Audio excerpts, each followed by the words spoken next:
Andy, my dude, have you heard of the magical website builder known as Squarespace? Ugh, not another Squarespace ad. I feel like every podcast is sponsored by them. Hey, don't knock it till you try it.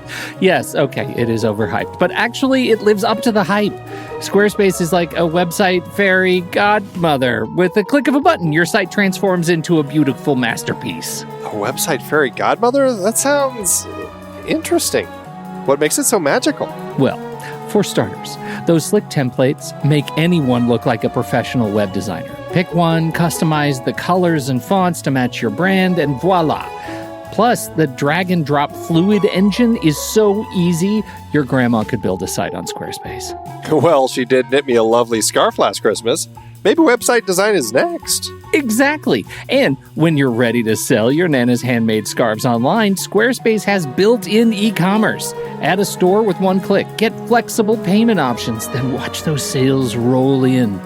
And when she wants to teach others her steezy scarf skills, Squarespace's new courses feature is just the ticket. Nana can set up her curriculum and enrollments and payments in a snap and become the next e-knitting influencer. Oh, wow, you really sold me with the grandma angle. Sign me up for that free trial. Just go to thenextreel.com/Squarespace and transform your site into a beautiful Squarespace masterpiece. Well, thanks, Pete. Even though it's overhyped, Squarespace actually sounds perfect for Nana's site's needs. Appreciate the warning on the ads, though. I'll brace myself next time I listen to a podcast. Anytime. Let me know if you need any help getting that site up and running.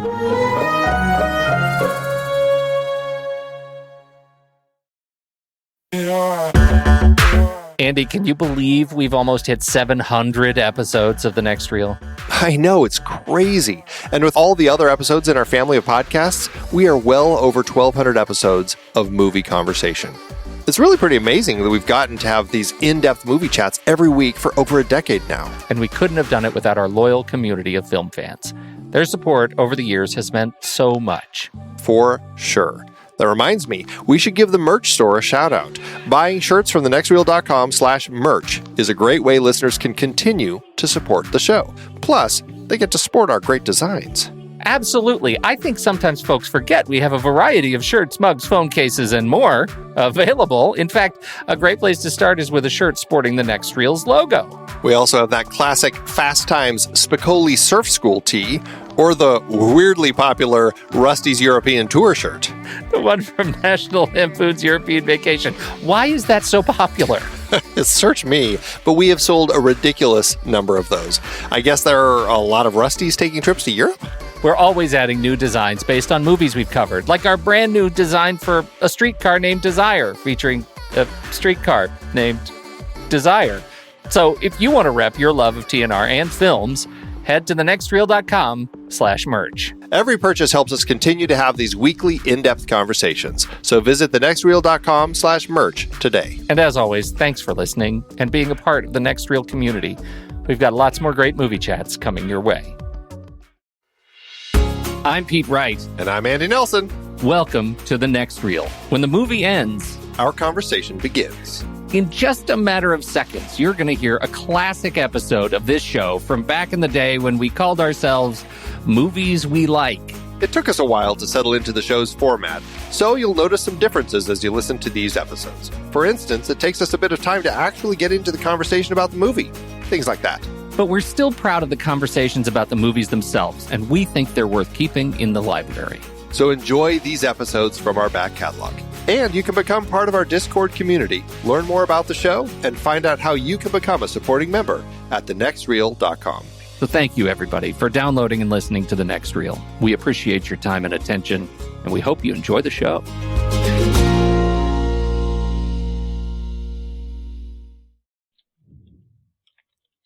But you're gone now. I was listening to you type. Oh. You're I can't even talk. It's like I'm trying to type and I'm just not. I'm not.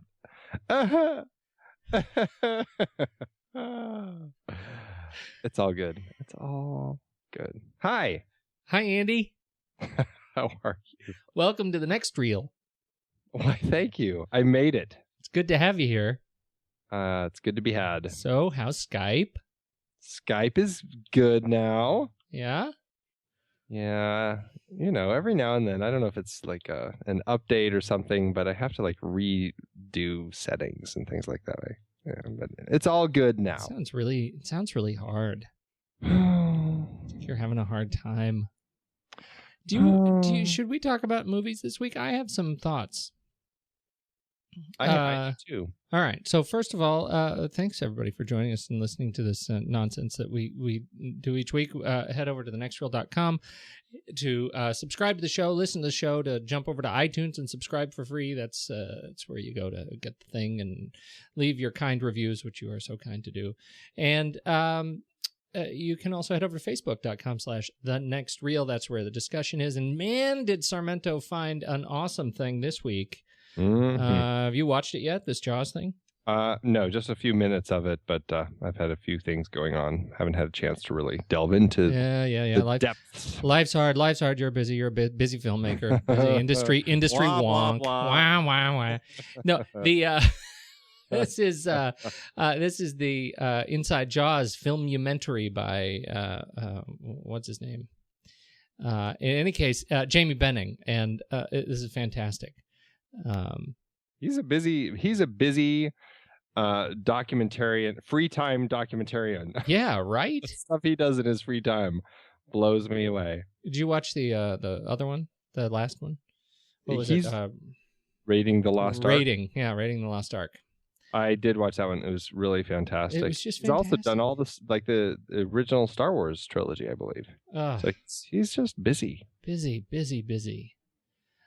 Big fan of Jamie Benning, and I actually haven't watched it either. I have things going on.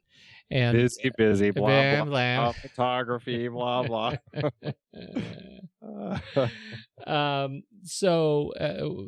everybody should go check that out on Facebook. There's that plus a lot of also awesome things, including our running vote, right, of what movies we should be talking about. So you should check that out. Always, we're definitely interested in what heist films you guys out there are interested in. We've had some of them.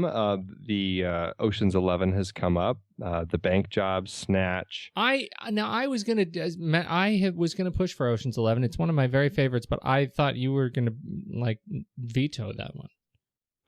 Don't you hate that movie? I don't hate it. I enjoy it. It's very popcorn. And I enjoy it in that sense. All right. It's not a movie that I love, but it's definitely a fun, easy movie to enjoy. Yeah. All right. And then there's this one, and I need to look into it. A Morgan Freeman movie where he's stealing a painting, and I don't know what that is. A Morgan Freeman movie not co-starring Michael Caine? Apparently there's one. Yeah, we need to check that out. I haven't seen it. Okay. We need to talk about the other big release, the highly controversial release this week that we talked a little bit about last week, Man of Steel. You've seen it. I've seen it. We've all seen it here. I guess it is. Is it controversial? Yeah, mostly because I disagree with you. So over here in this corner, there is controversy. There's great quite controversy. Controversial. The problem is, Annie, you know how this works. I saw it and liked it, and then you didn't care about it. Like, you didn't give it any thought really at all, apart from saying meh, and that made me love it even more. Like, it was a passionate love response to the movie. And so I don't even know how I feel about it anymore. I just know that I feel better about it than you. I actually quite liked it. I felt like there were two things that were missing, and one of them, we've had this sort of back channel conversation with Chad. I think Chad Stoops, our friend and compatriot on the film board, along with Steve Sarmento. We've been going round and round on this whole thing, and I think what has come out of it for me is that there is a section of Superman movies where he gets to develop a heart. and you see him saving, just general saving of things, and Right. that's not tied up in the chaos of the overall kind of story arc. And Right. there's Kittens in trees. Yeah, I need some flowers kittens that are in about trees. to be trod upon. Yes. Yeah, he stops a 4-year-old from tripping. Yeah, Like right. there are just some things in there that I just I feel like that's where we build up a little of that community trust that they try to play off of, rather than the leap of faith, a whole leap of faith, sort of weak. For me. But I highly enjoyed the action, the effects. I loved the 300-esque hyper-realism. I didn't care about the fact that, that clearly there was a Zod will die or Superman will die. That's the only way this could end. Unless you're one of the 13 million people who were likely killed in the destruction of this major metropolis. Yeah, it's It was huge. and that one poor boater in the Indian Ocean happens to be on the exact opposite side of the globe. Right. Well, you know who you want to be working on this movie, whoever was in charge of particle effects, because there is so much dust and just crap floating in the air on this in this movie of just destruction that I was surprised that there was a movie with more physical plant destruction than Iron Man 3 in one season. Like I think they've one-upped what already was an enormously destructive film. And I had a great time. And you know what I should say? I even enjoyed Kevin 2x4 Costner in this movie, and not just because he was sucked up by a tornado. Spoilers. Oh, man. Jeez. Yeah,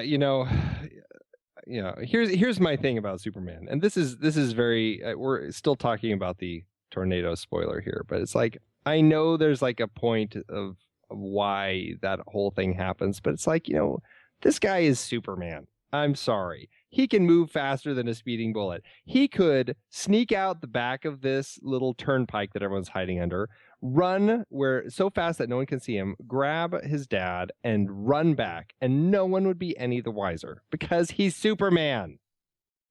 That's all I have to say. As if that's the end of the argument. It is. And moving on.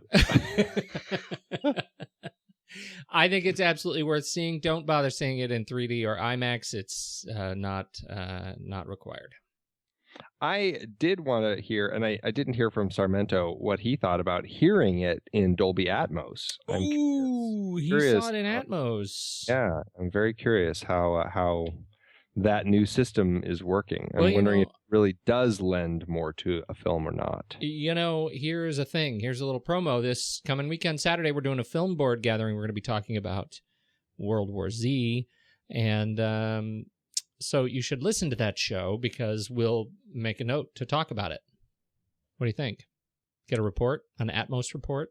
Yeah, I'm curious if World War Z does end up playing in Atmos, maybe I'll try to catch it. But regardless, we can at least find out what he thought about it. Yeah, absolutely. Okay, good. All right, so let's talk trailers. Alrighty, first. Did we actually figure out what trailer we're going to do? I think so. You know what you're going to do. I do. Is this the thing like you're waiting to order? You don't. This is have the lemon chicken. Okay, so there is this film called Blood, and it's a British film from BBC Films, directed by Nick Murphy, written by Bill Gallagher, starring Paul Bettany, Mark Strong, Brian Cox, and it's a thriller. It's a weird murder mystery because it's not much of a mystery in that we actually we're actually told who done it in the trailer, right. Which is what I really like about this movie. So, these guys are cops and they discover that there's a dead body and then they have a suspect. They really need a suspect. They're very, very passionate about a suspect. And halfway through the trailer, they find the suspect. And in a very intense trailer sequence, they pretend to bury the suspect alive to coerce a confession. They get the confession, and then they kill the suspect. So, No spoilers, that's the trailer.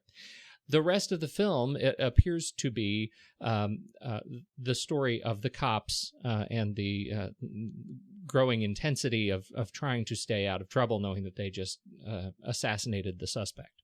Right. And what I like so much about it, what I find so interesting about the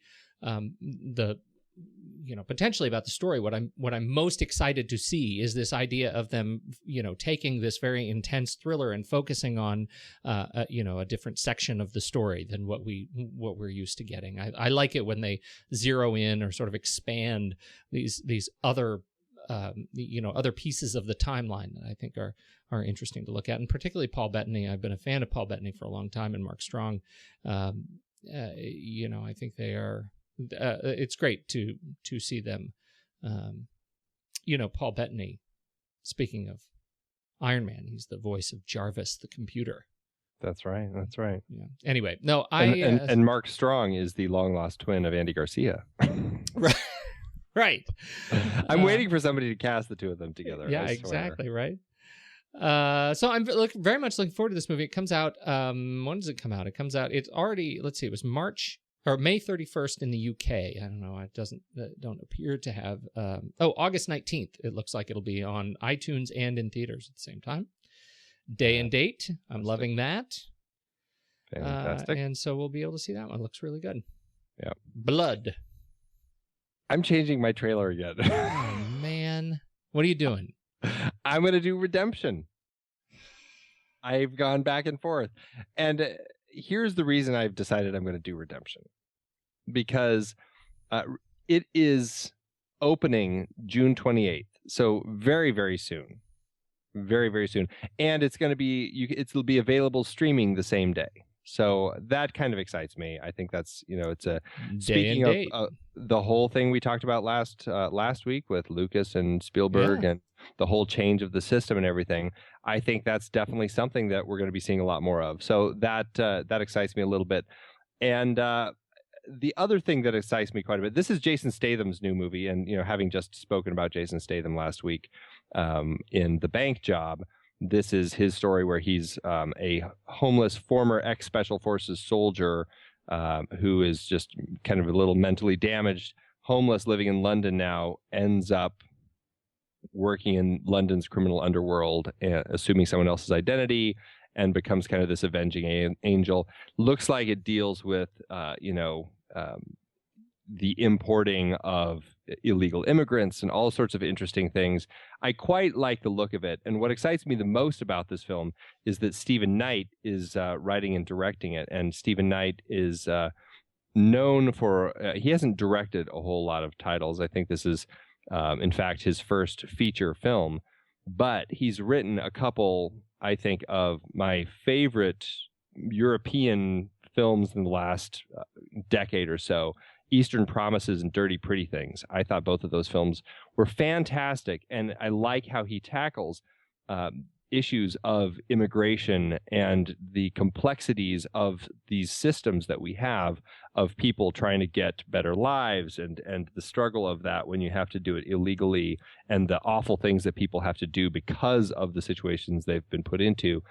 This film, Redemption, it definitely has a bit of a Jason Statham vibe, but at the same time, it also feels like he's kind of going a Bank Job direction a little bit. It's stepping out of kind of the normal Crank 2 type of world. This film really looks like it's going to fit the vibe of kind of that Eastern Promises and Dirty Pretty Things bit a little more. So it excites me quite a bit. It's those two with a lot more punching. With a lot more punching. There's a lot of punching. Well, I mean, even the trailer. I know it's got some Statham. It's Statham. It's a Statham-y Dirty Pretty Things. Yeah, and I've also gone Statham with my new hairdo. So that's right. That's a full Statham. I really had to do this trailer. It was calling to me. I'm glad. I'm glad you did it, and I'm also glad that we've got some runway to talk about some other trailers that are also. It was a good trailer week, and I wish we could embrace them all. I wish so too. Our arms can only hold so many. If only we don't want for love. Shall we? So we're continuing our Heist series this week. We've last week we did we did The Bank Job, And this week we're doing. Is this controversial? Is this film a controversial film? You know, it's not controversial in the sense that people are like up in arms about things that were said in the film, right? And, you know, left and right against each other, butting heads. That sense of controversy, but it definitely is controversial in the sense of opinions of the film.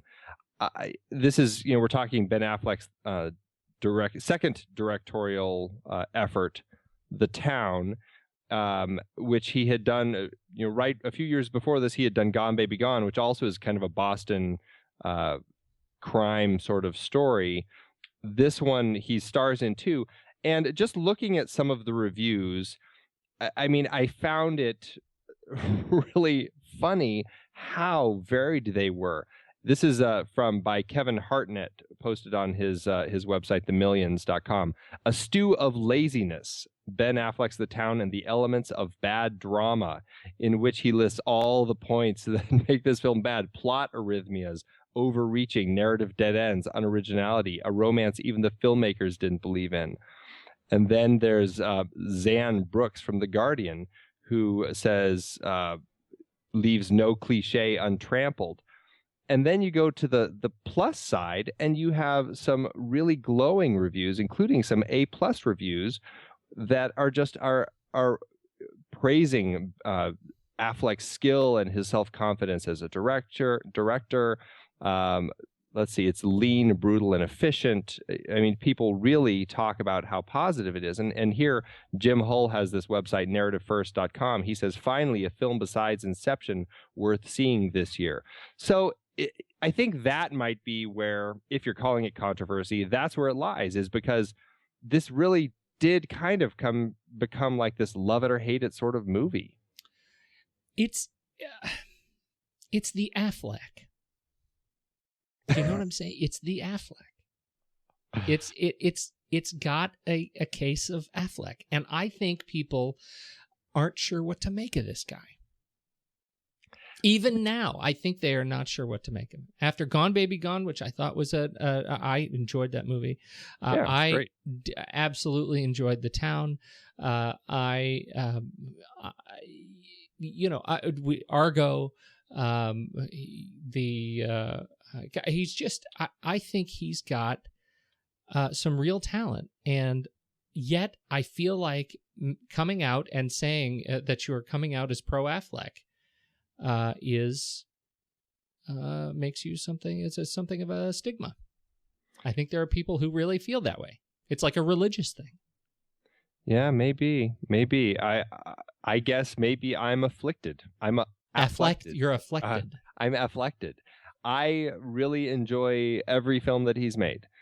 I think that he is a very humble guy. He's very self-deprecating. He is completely honest of his position and all of his fumblings that he's made, particularly as an actor. He completely acknowledges every stumble that he's taken and has taken it all with a grain of salt, and it's very much of the mind. Look, I screwed up a lot of times and I'm still learning.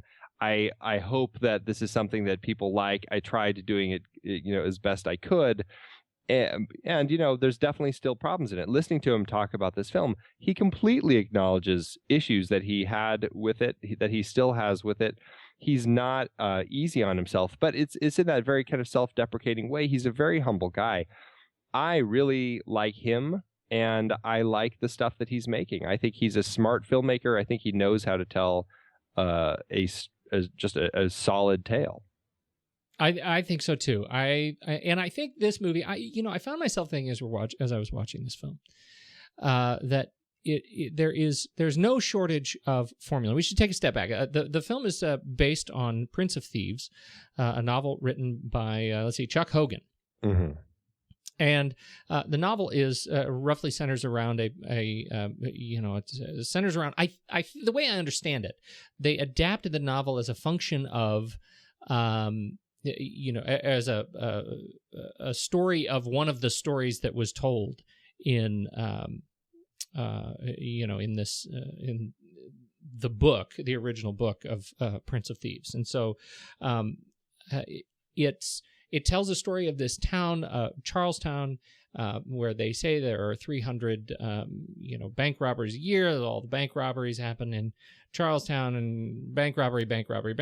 It's a profession like, doctor, lawyer, bank robber. And so that's the setup we get about this area, that you feel like you're walking into the Thunderdome, with the way they set it up. It seems pretty grim.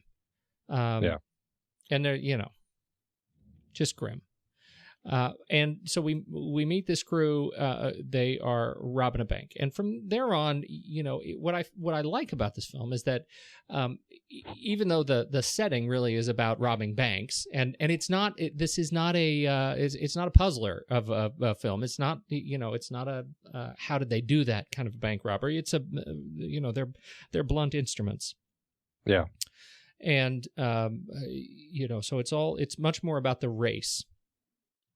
And then it's a romance, and that's the part that I actually like more than even the robbery bits. I particularly like the relationship between Claire and Doug in this film. I think that's really great. Absolutely, and that's definitely one of the strengths for me in the film, and clearly the problem for some other people who may have just been expecting more of a straight up heist film. Yeah. I got that sense after looking at some of the reviews, but to me, the romance. I mean, there's a lot of development with Affleck's character of McCrae, and his issues. You get this story of this father and son, and sons having to kind of live in the shadows of their fathers. Also, he's got this issue. His mother had left when he was a kid, and all this sort of stuff. And you see this guy who's in this life, and you can tell, even just from like the text that opens the film, you got a couple quotes about the town, Charlestown, in Boston, and how people, like, this is really like a way of life. And these bank robbers, it's not like they're robbing banks so that they can retire and go live in the Bahamas and just, smoke cigars for the rest of their lives. These are people who rob banks so they can go out and have some fun and go to strip clubs and gamble, and then go rob banks when they need some more money. I mean, it really is kind of like that. It's almost like just a lifestyle. And it's not until he meets Claire and he kind of has this connection with her, albeit through this roundabout way, because he's spying on her, trying to see if she has any info on them, because she's the one who, when they robbed their first bank, she's the one that they ended up kidnapping with their disguises. She was the bank manager in that first bank. And so that's why he's doing it. But then he starts developing this connection, and he realizes that there's more there. And it's interesting to me the way that it's almost like a cathartic relationship, where he starts almost reevaluating some of the things in his life, the issues he has with his mother, the really awful relationship that he's stuck in with Krista, played by Blake Lively, and how he really can't get out of that relationship. And even with his friend Jem, played by Jeremy Renner brilliantly, and how he's stuck in that relationship too. It's a life where you're just stuck, and it's not until he meets Claire that he realizes he kind of needs to get out of this life, and he makes the decision to kind of do that because of her.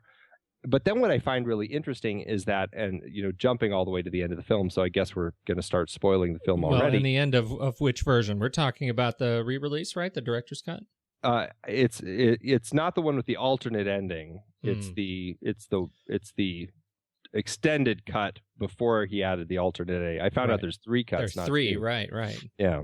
But the second one where he and actually it's the same ending in both the original cut and then the extended cut, where she's really the one who ends up changing because of their relationship. You almost expect him to kind of make the change, but he's kind of made his change earlier on in the film. But at the end of the film, she's the one who ends up making the change, going from, is she going to turn him in and everything, to all of a sudden she's becoming an accomplice, and she's helping him get away because there's this connection she has with him. And that becomes more important to her. And I found that a really interesting twist at the end of the film that I really enjoyed, even though that he still has a lot of issues that he's going to have to work through. They probably aren't ever going to see each other, but the way that relationship develops, I felt like a really critical piece of this film, and I really enjoyed it. I did too, and so much of the credit for that goes to Rebecca Hall, who plays Claire in this film, and she's I think one of the things that she does so well in this film is play that PTSD role. The fact that she is, she's generally kind of terrified about going back to work and about these guys and about working with the FBI, and so he Affleck's character Doug gets to watch her and help her through that process before the truth comes out, and so he sort of coaches her based on his awareness of the criminal element in Charlestown, and by the time she's kind of comes to terms with the truth, we realize that I don't know. I mean, it's this Stockholm syndrome is sort of set in their relationship, and she has turned about and realized she doesn't actually want to help Jon Hamm's FBI.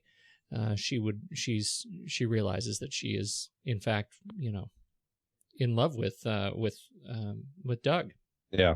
And I agree with you. There's like this fascinating sort of wave of their relationship, as it builds and then crests and then crashes when the truth comes out, and then builds again as they come to terms with this new reality. This new, their lives were affected by this element, and now we get to watch them sort of move forward in a new direction.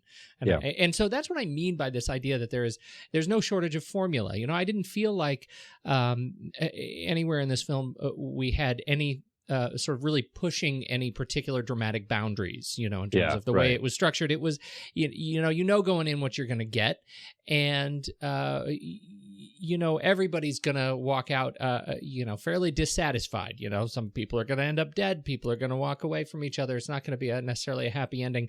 You know what you're going to get when you see this film. Right.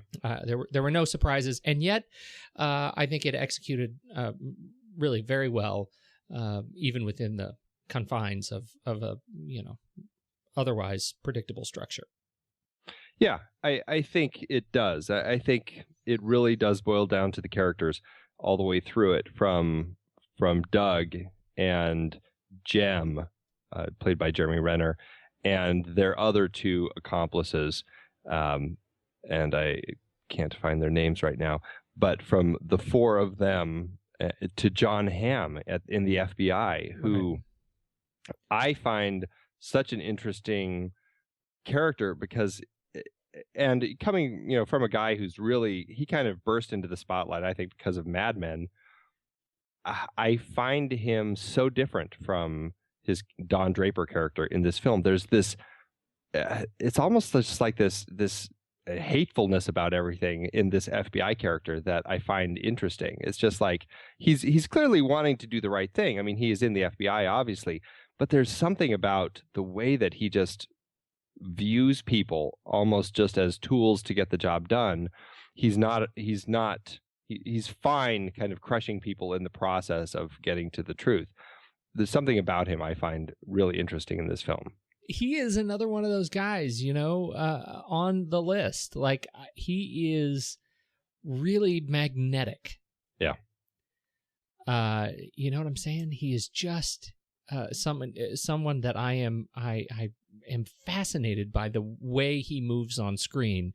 He's just very compelling, a very compelling actor, and I think really, really good for this role. As I didn't necessarily get the idea that there was sort of a hatefulness, but that his he's just very pragmatic with his emotions, right? I mean, he really resents the crime that is in this part of town, and there is that sequence. I know you're thinking of that sequence where he's where he looks at Doug and says, I just want you to know that I'm the guy who's going to be telling you to F off, which is I think a fantastic scene. Which plays great with the end. Yeah, it does. It plays so it plays so well with the end. But I think that his I have trouble feeling like is he. I mean, that could have been anybody sitting in that seat that Doug McCrae was in. It could have been anybody. Well, and I think more specifically, what I was thinking of is Krista when he goes to talk to her in the hospital after she clearly knows what's going on with the crime, helped them set up this big last robbery that they're going to commit, gets in this car crash, has them call him to come help her.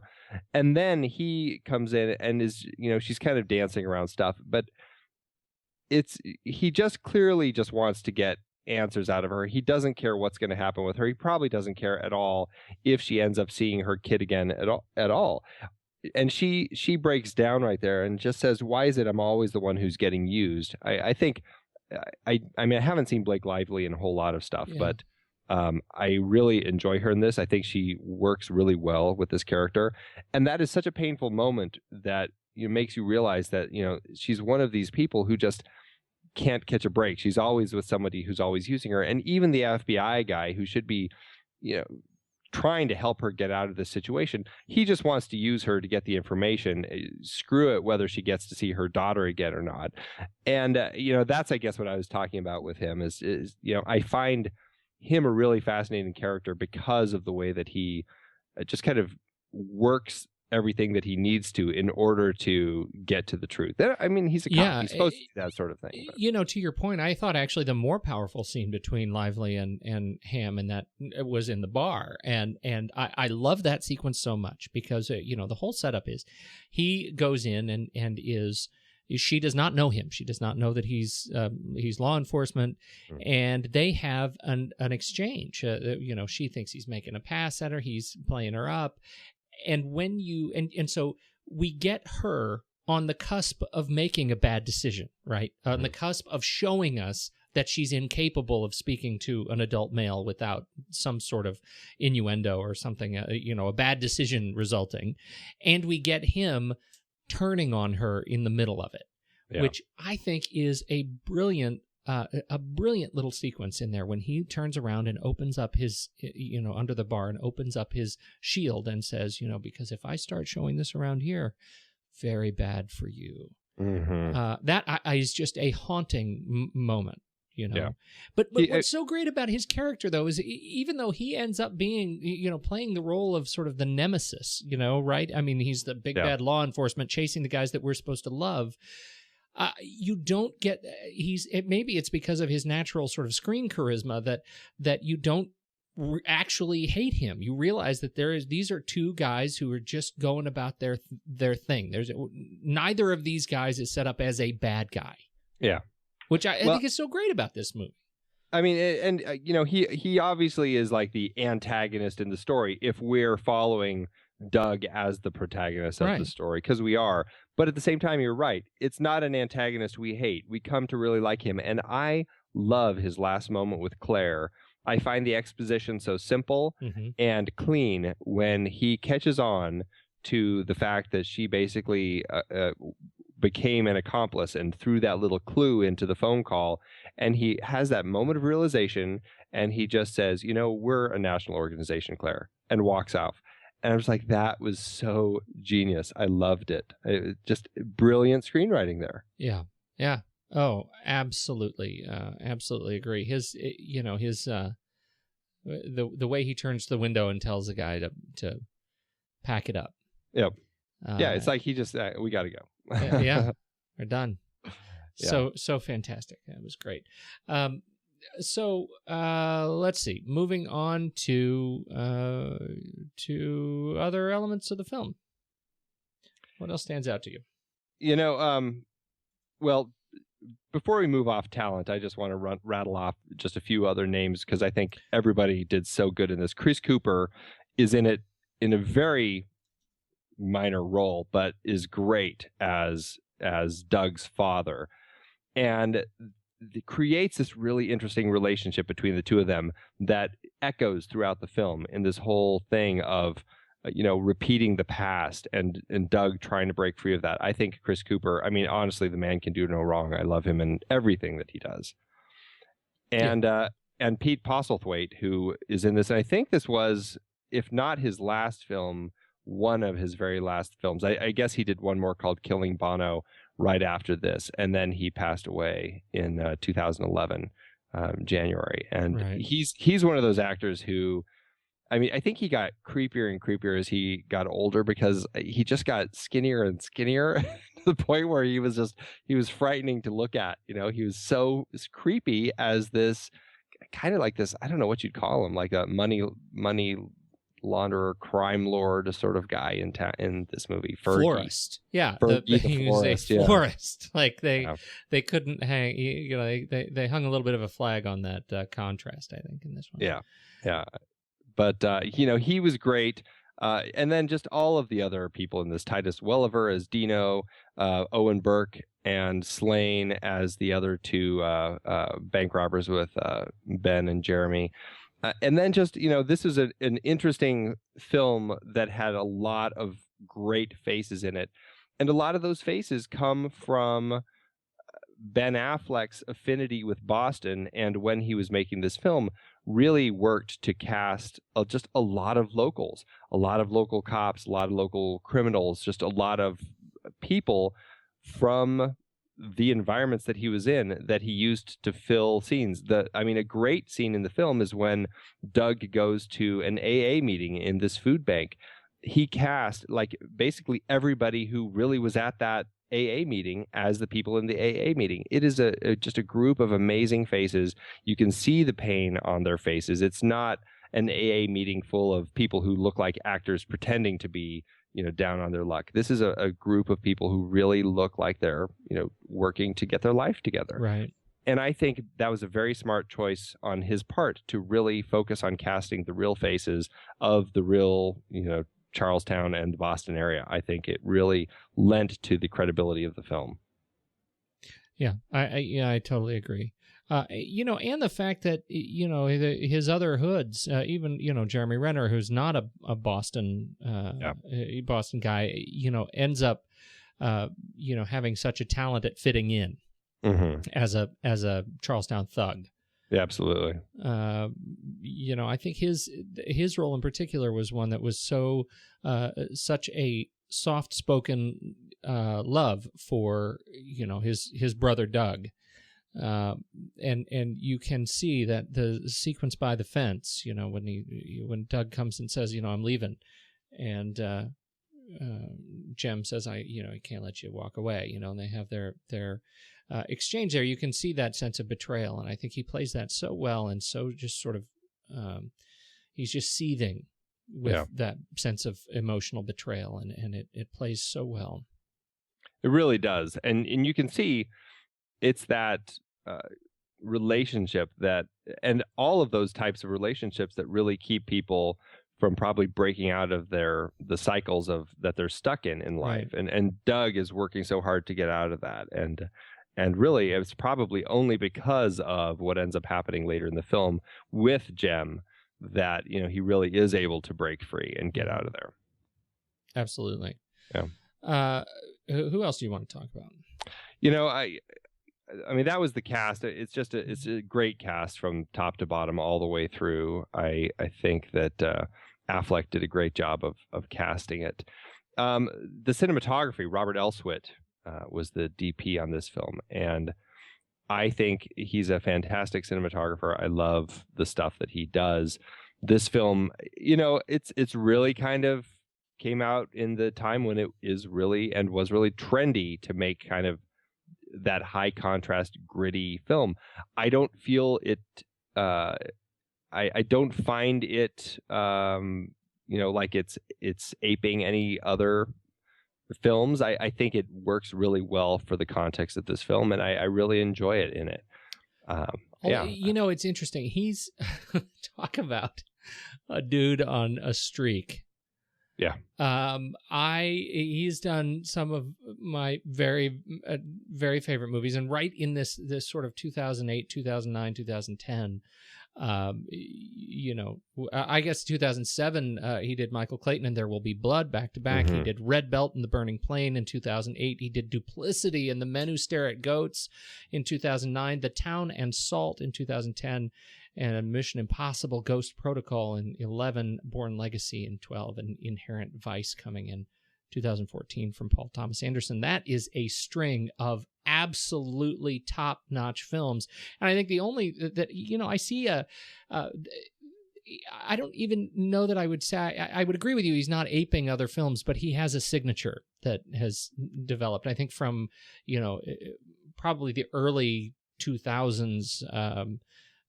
You sort of see that Good Night, Good Luck kind of Syriana camera treatment through that touches The Town and Salt in 2010. You kind of see that signature on those films, but each has such a unique kind of visual voice that I just love.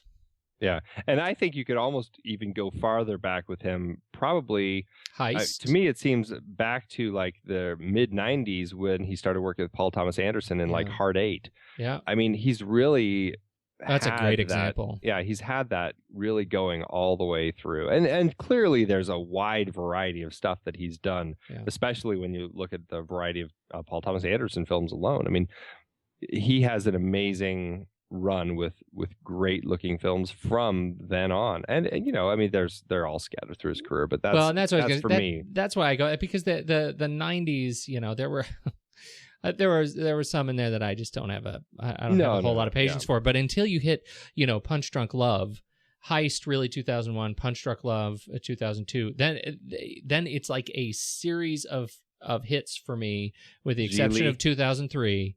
Yeah, 2003 was one after another. Yeah, I knew you were going to say Geely. I know, I had to bring it up, but that's probably where he met Ben. That's a major afflectation. Yeah, developed. Great work from Robert Elswit, cinematography. Absolutely. So he did a great job. I think Dylan Tichenor did a great job with the editing of the film. And I've only seen the original cut and the extended cut. I didn't see the third or the whatever it was, the next extended cut with an alternate darker ending. Yeah, what was it? Did you find out what the darker ending was? I didn't see this either. I didn't. I was reading a review about it because I guess it only played theatrically in 2012 in Boston, and it was just this exclusive there in Boston with some of the cast there and everything, and they screened it there. They closed the road and all sorts of crazy stuff. But then it came out on this on is Blu-ray, disc. right? The collector's edition Blu-ray, the Take-Two Ultimate Collector's Edition. Right. Yeah. And I don't have that. I don't either. All I could find was that it looks like it just says the alternate ending isn't the game changer you might expect. While there are definitely interesting aspects to the manner in which it plays out, it's more ordinary, more expected, and more traditional than the ending that made its way to the theaters. Even by Affleck's own admission, it takes the story and makes a hard left turn into the ground and does things to the story that I didn't like. So it's interesting that he chose to, put this out there with the alternate ending when it sounds like it probably wasn't a great option to go with, and it sounds like one that he didn't want to go with in the first place. To me, it came out at a time, it just felt like double dipping to me. One more reason to put it out there to make more money off of it. Well, no, wait, now I'm confused. So you're saying that he didn't like the Take-Two as much as the theatrical ending? That's what it sounds like. It sounds like he didn't like that change. And he didn't like the alternate ending, but he wanted to release it out there for people to see. Okay. All right. Well, I didn't see it. I actually quite like, so the end of the movie, the way the movie ends theatrically and in the extended edition is he leaves a note on the cop's car. It says, you go F yourself. She goes back to gardening and finds that he had left a big bag of money buried under the zucchini, and he ends up on a dock somewhere, really reminiscent of the Prince of Tides.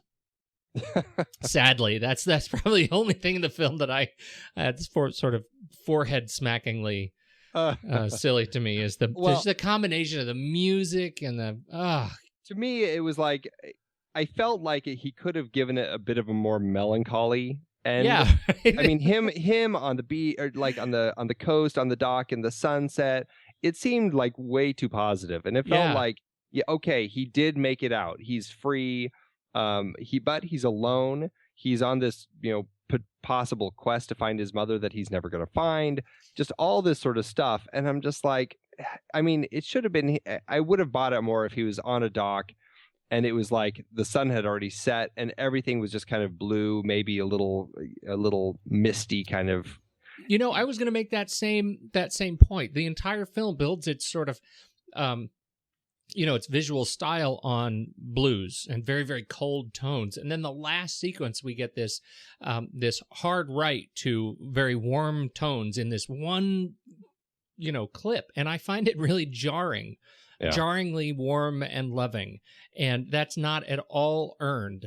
I needed him on another dock. You know what I mean? I needed him on another dock, throwing a fishing net or just working something, doing something hard. Right. Working the fishing boats off of Alaska with Superman. Exactly. That's where I needed him. That's right. All right.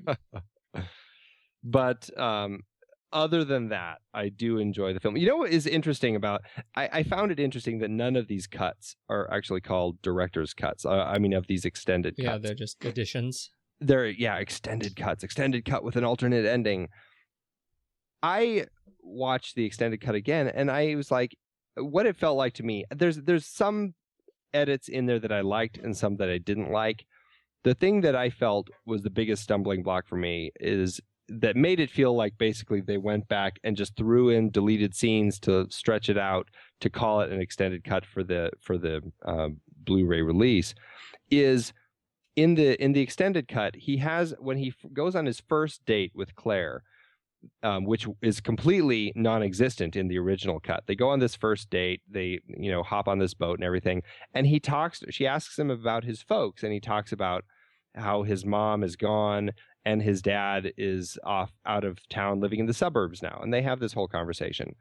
And then we go on to their date where they're at the gardening thing. And she asks him about his parents. And he goes, oh, my mom is gone.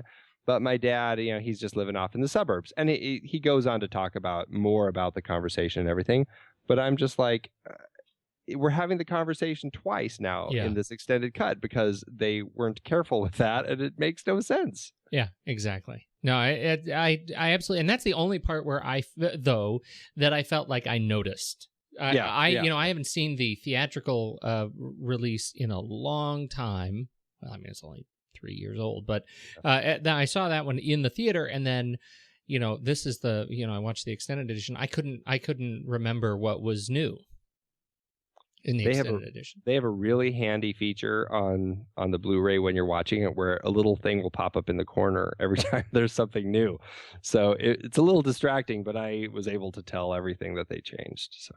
Oh well, I didn't watch it that way. Yeah, it's a Blu-ray thing. I know. Very fancy of you to be talking about your technology. But it was interesting.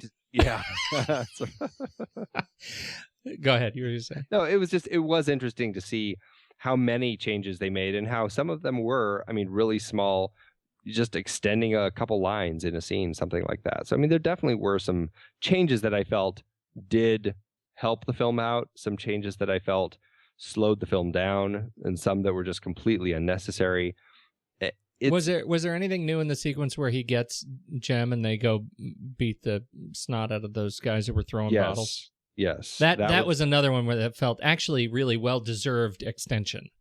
Yeah, Jem shoots the guy a couple extra times in the extended one.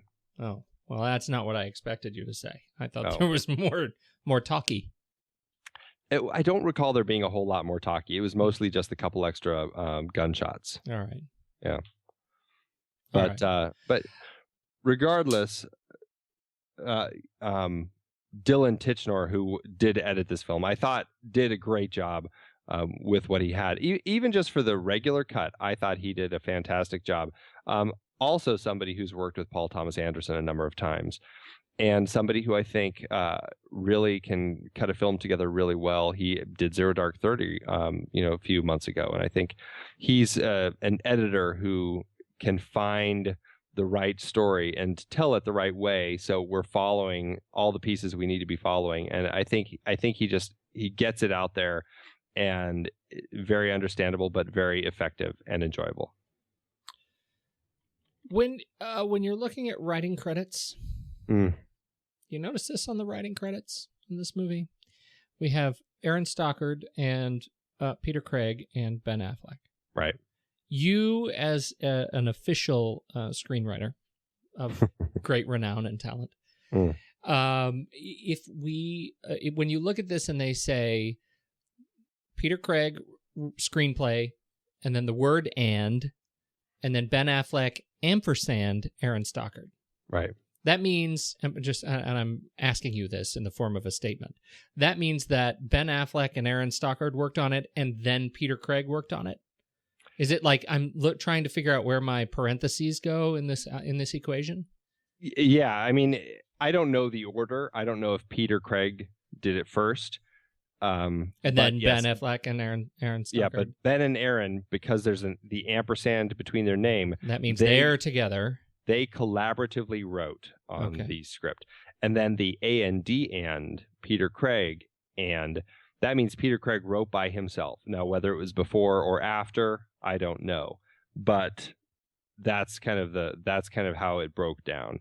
Okay. And for all I know, because of the way that the Writers Guild defines credits, for all I know, 20 other people could have been working on this script. I mean, we just have no way of knowing every script, unless it's just one person who wrote it, and like all the way through.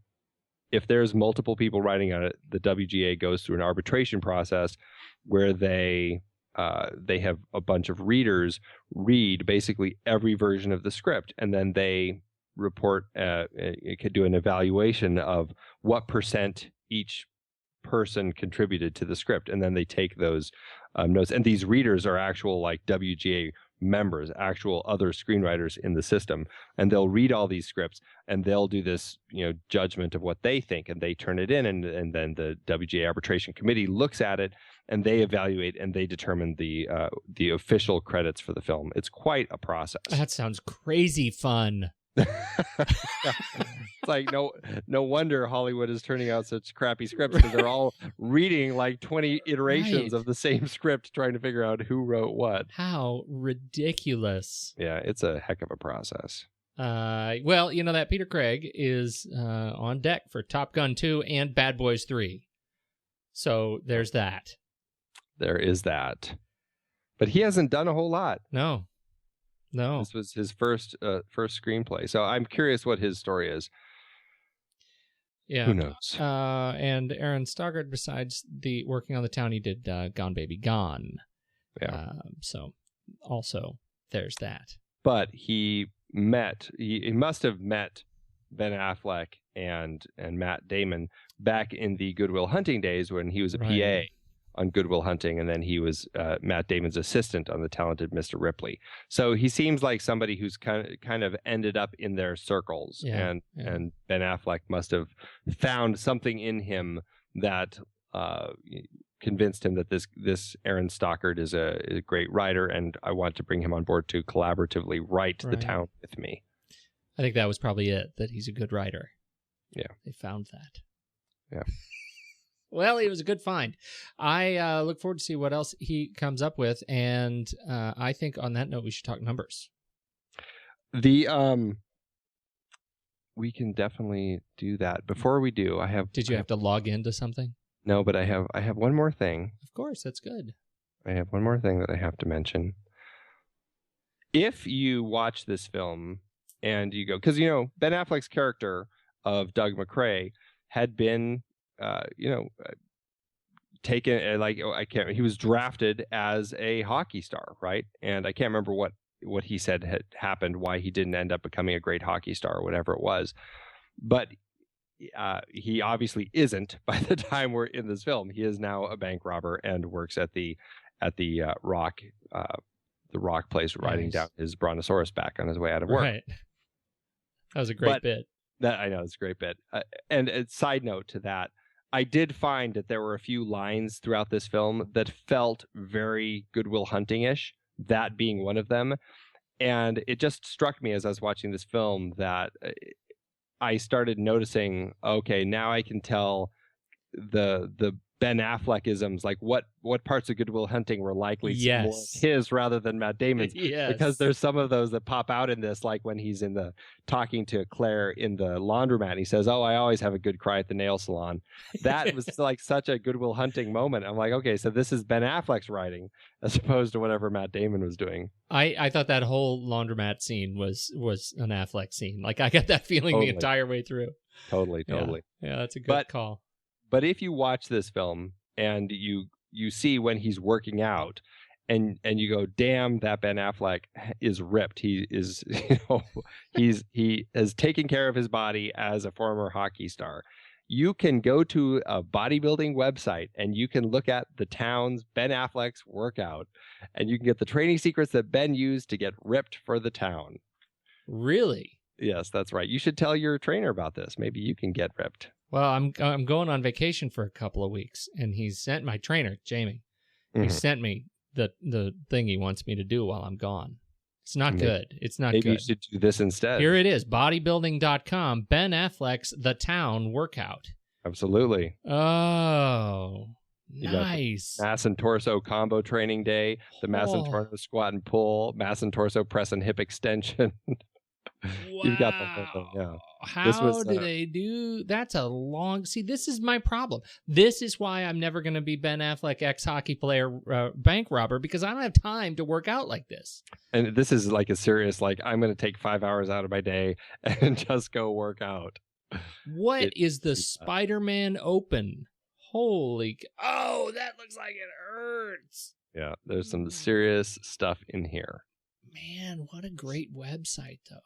Yeah, so we'll put this up on our site, and if you feel like you want to get ripped like Ben, check it out. Oh, Ben, well done. Wow. That's a great... I could get stuck in there. Well done. All right. So now we got to talk about how do we do in the box office? This did really well for itself. It it was made for $37 million. An additional $30 million for prints and advertising, so total budget of $67 million. And domestically, it grossed $92 million, internationally $64.6 million. So total gross was $156.8 million, and profit per finished minute $729,970. That was for the 123-minute version of the film. Obviously, if you take the extended edition into account, it doesn't work out quite so well. He should have made the shortened version if he wanted to make it look better. Yeah, right. But regardless, it did really well for itself. Just below The Curious Case of Benjamin Button, which is really interesting for a 166-minute movie, and just above the Sweeney Todd, the Demon Barber of Fleet Street. So, yeah. Interesting comrades. This was I think well-deserved performance in the box office. I think it's a good film. It's a solid film. It's formulaic throughout, but it executes very well on the formula. And, I think it's worth seeing. I wanted, frankly, I think out of this film and out of this series, in terms of heist films, I'm finding that I'm more naturally attracted to more puzzles. Right. I want to feel like I'm solving something along with the drama. And that's where I think if anything were to let me down, it's more of our choice in this film. Not that it doesn't belong here to be talked about, but in terms of the heist, I kept thinking, gosh, I wish I were working more with the film. I wish I were more involved rather than letting it just sort of wash over me. Yeah, you want a real, more of a caper film where you're really kind of puzzling over the actual what they do and how they get away with it, as opposed to just a straight up heist and the drama behind it. Yeah, and I love that. I mean, don't get me wrong, I love the heists. I do like the heist too, but this is I need a caper. I'm in the mood for a caper. Yeah, I hear you. Where do we go next week? Well, next week we're gonna do one that is a little more of a puzzle. So I think you'll like it. We'll be talking about Spike Lee's Inside Man. Oh yeah, yeah. I do this one. I do like quite a bit. Yeah. This was the Denzel. Yeah. And Clive. And Jodie and Christopher. Clive Owen. Do you remember when you discovered Clive Owen? I discovered him right toward the beginning with the Croupier. Croupier. What was that? Yeah. I don't even know what that is. That was the first movie I saw him in. It was one of his. I think it was one of his first films. Croupier came out in. When did it come out? 98. It definitely wasn't one of his first films. He's been in films since 88. Yeah, you saw him before I did. I don't remember anything before 2001 as the driver. In the BMW series. Fantastic. And after that, I feel like he was everywhere. Yeah, he really was. After that, yeah, The Bourne Identity. We talked about him in that. Gosford Park. I'll Sleep When I'm Dead. I mean, yeah, he's been pretty much. Yeah. And then just getting bigger and bigger. So very much looking forward to Inside Man next week. And one reminder: if you are watching this, if you're watching this and it's current, make sure to tune in Saturday night. We're going to be talking about. I don't even remember already. World War Z. World War Z. Oh, I'm excited to talk about this movie. Can you tell? I know. You're so excited. I'm so excited I can't even remember what we're doing. And so, yes, very much looking forward to talking about World War Z. A lot of mixed feelings about this movie. A lot of mixed press, mixed bag. Yeah. Yeah. All right. Enough out of you. All right. I'm going to bed. Are we going to flick chart it? Oh, yeah, we should do that first. You do that. I'm going to go to bed. Okay, you go to bed. All right. Are you ready? Sleepyhead? Yes, I'm ready. You can do it in your sleep. The Town or Cloud Atlas? The Town. The Town or Saving Your Choice or Zero Dark 30? Zero Dark 30. That's a tricky one. I feel like this is a game show. You're just going to tell me when I'm wrong. The Town or The Curious Case of Benjamin Button? The Town. It's a hard one. That one caused me a little bit of pain. I really enjoy Benjamin Button, but I would watch The Town more. Super long. I know it's a long one. The Town or Drive? I totally would go with Drive. Drive. The Town or The Asphalt Jungle? Another great heist film that we should put into our series. We should add that to the series. Yeah. I'm going to go with, I do like me some Asphalt Jungle. I do like that film. That is a great... I'm going to say Asphalt Jungle. I'm really torn on this one. Man. All right, I think I'll do Asphalt Jungle too. Pedigree, baby, pedigree. I know. The Town or Up in the Air? I would do Up in the Air. Up in the Air. Absolutely. The Town or Taxi Driver? The Town. Oh man! No, I would actually. No, you know what you're saying to yourself in the back of your head. I'm supposed to say Taxi Driver. I'm going to be kicked out of the club if I don't say Taxi Driver. All my film school friends won't like me anymore. No, but I would watch The Town over Taxi Driver. As much as I enjoy Taxi Driver, it is a really hard film to watch. All right, 34. 34 feels pretty good. 34 out of 94. Give me the before and after. Well, it's right after Up in the Air, and it's right before Taxi Driver. That's right. No, that's predictable. I should have predicted that. Yes, you should have. Yes, you should have. You can find that list at flickchart.com/thenextreel, and it's growing toward ever closer to our top 100, the golden 100, as I like to call it. Mm-hmm. And it's going to be there soon, right? How many do we have left? Like 4 more, 5 more total? Well, that was number 94, so that would mean 6 more. 6 more. Oh, it's killing me. Yeah. Actually, 7. We need 101 in order to have a top 100. Yeah, that's true. Kind of. You can still have a top 100 with 100. And as long as Rush is on the list, we cannot have a top 100. Sorry, Lily. Top 93. Okay, now can I go to bed? Now you can go to bed. We wanted to take a moment to thank you for your continued support over the years. It's hard to believe that we have been having weekly, in-depth discussions about movies since 2011. That's right, 12 years and counting. Producing this show is a labor of love for us, but it does require a lot of time and effort each week. If you enjoy our podcast and would love to help keep it going, there are some easy ways you can show your support. One is by using our Originals page to shop for the original source material that movies we've discussed were based on. That's right. In Season 1 alone, we covered 13 films adapted from books or plays, from Charlie Kaufman's adaptation to David Fincher adaptations like Fight Club. In Season 2, we covered even more, like Powell and Pressburger's The Red Shoes and The African Queen from our series about legendary cinematographer Jack Cardiff. We can't forget about the 4 Jason Bourne movies we talked about. Love those movies. Well, the original trilogy, at least. For our Richard D. Zanuck series, we did Jaws, Rush, Big Fish, and more. And for our horror series, we talked about John Carpenter's The Thing, which was adapted from Who Goes There? We did our first great car chase series with movies like Bullet, The French Connection, and Drive. And for the holidays, we did Preston Sturgis's Christmas in July. We had a great John Huston series with adaptations like The Maltese Falcon and The Treasure of the Sierra Madre. And for our baseball series, Moneyball with Brad Pitt. Have I told you lately how much I love that movie? Yeah, I think you have.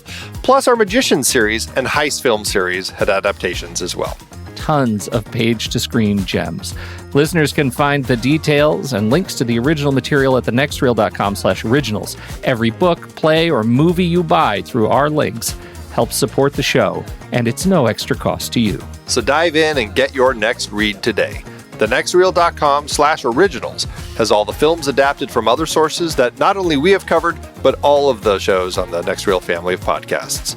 Check it out and get reading. Support the show and build your reading list. It's a win-win. Head to thenextreel.com/originals.